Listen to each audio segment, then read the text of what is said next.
So just thought I'd make a quick video. Excuse how haggard I look. I just don't have a reason to be pretty today because I'm in quarantine.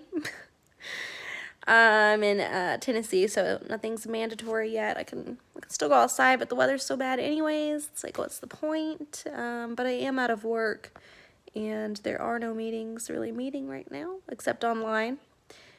So I am just trying to stay busy, FaceTiming, reading, crocheting. That's something that I do, hobbies.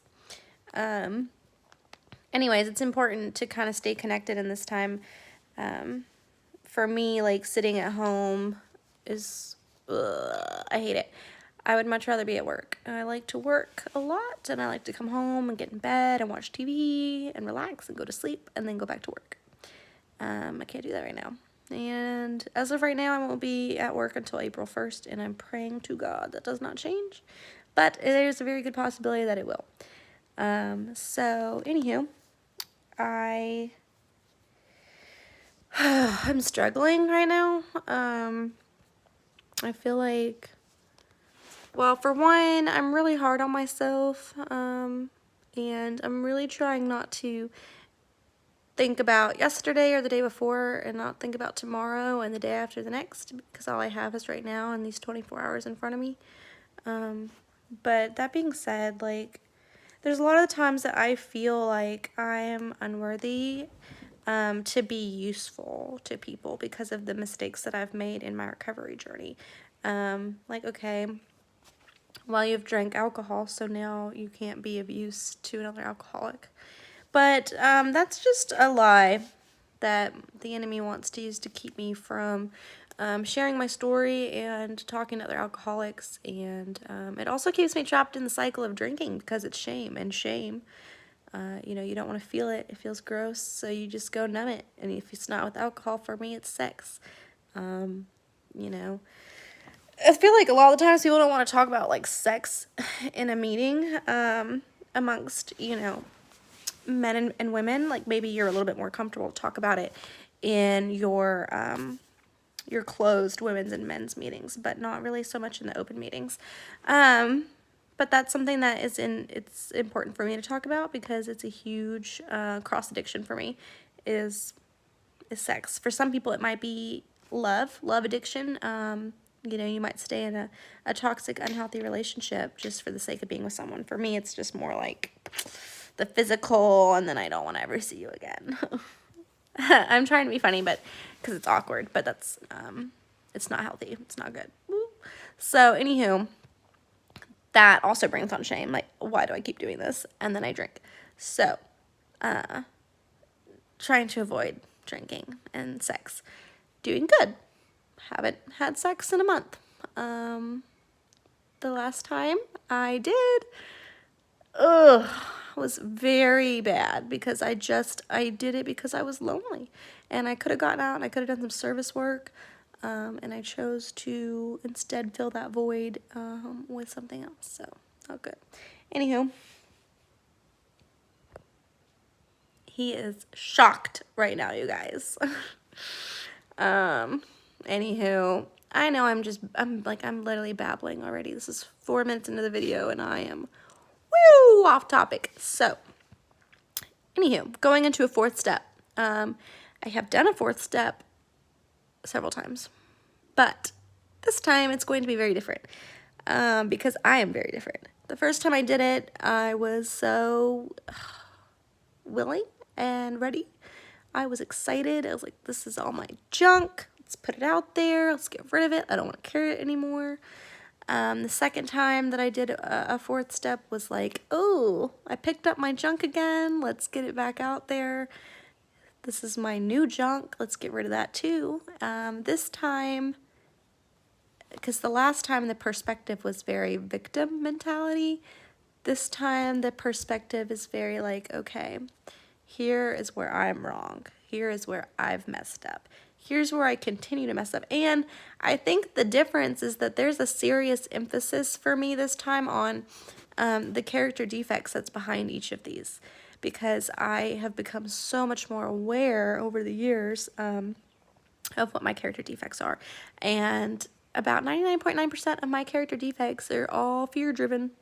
Imagine that. I'm afraid of everything.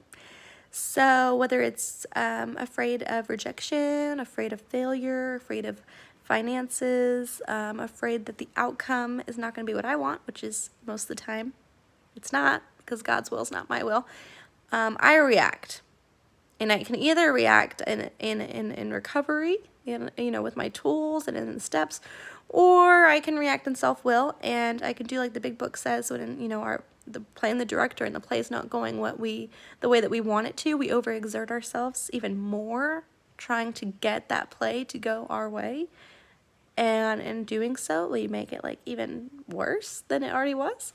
And I am like the queen at that, okay, the queen. I'm like, let me just make this 10 times worse real quick, okay.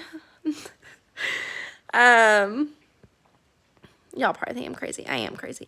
No, I'm not. I'm just kidding. Anywho, so that being said, I am really kind of looking at what is my part, because I have a part in everything. Even when I seemingly to the outside world, I'm like, oh, why would they do this to me? Why would they do this to me? And you might even be like, oh my God, why would they do that to you?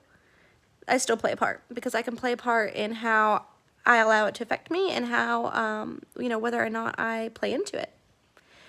Somebody could call me a bitch right now. That's on them. But I'm responsible for if I'm going to be like, oh, they're probably having a bad day. This probably isn't a reflection of me. This is probably a reflection of something that's not right in their spiritual condition right now. And I'm just going to say a prayer for them, and I'm going to give them grace, because there's plenty of times that I need grace. That would be like a healthy way, right? Or I could be like, excuse me? Like, who the F do you think you are? Like, do you know who I am? Hell no, I'm gonna go tell everybody about you. I'm gonna let everybody know who you are. I'm gonna let everybody know that you the bitch. You know what I mean? I could just handle it real bad. Real bad. Or I could even, get physical if I wanted to. So that's a dumb example, but that's just kind of like what I'm trying to show you here, is that like I am responsible for my reaction. And this could be like someone I don't even know. I could just have picked up a roll of toilet paper, one roll, not a hoarding amount, because I'm not, I don't need to do that. But if I have like one pack of toilet paper for me, but it happened to be the last one, and now this person's like trying to fight me, you know what I mean? I didn't deserve that, obviously. I just needed some toilet paper, and it happened to be the last one, and it happened to be the time that this person needs toilet paper. Y'all, coronavirus. Quit buying toilet paper. Anyways, I digress. But yeah, I'm responsible for my reactions. So I am kind of looking forward to going into this inventory. Backstory, my sponsor has had me on the first step, 3 steps, like a year now. I feel like it's been long, but I was not ready. I was not ready to do my 4th step. And as much as I wanted to do my 4th step, and I was like, why is she making me wait? I can see now that I was nowhere near being ready, because my heart was not in the right condition. I was not ready to let go of anything. I was not ready to stop being the victim. I was not ready to let go of my pity party. I was nowhere near being ready. But now that I am, and now that I feel ready, I'm excited, because I need to dump what I've been carrying around. And it is a daily thing. Like, every day is a new day, and it's a new problem, and it's a new thing I gotta face and overcome. But I need to get rid of the old mentality of this victimhood that I had picked back up. Because I did. I picked it back up, and y'all, resentment and self-pity will poison you to your core. No one else is affected. Everybody else goes on about their life. Meanwhile, you're suffering. You're drowning. It's like, not a good feeling. It's not a good place to be. Yeah, it's exhausting. It's a full-time freaking job being angry all the damn time. A full-time job. It is exhausting.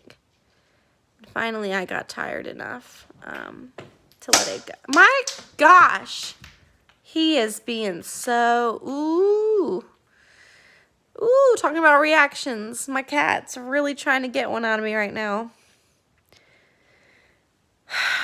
I hate this video already, but I'm not going to think twice about it because it's raw and it's real, and I try to be as real as it can be. And, hello, I've been quarantined for 2 weeks. Like, what do you expect of me? I'm literally talking to a phone right now because I can't leave my house. Anyways, y'all, if you have 4-step questions where you want to kind of talk more about like what the first time I did it was like, or the second time I did it was like, or what kind of like it's going into now, or you want to share your experience, strength, and hope with me, he better not. Anyways, message me.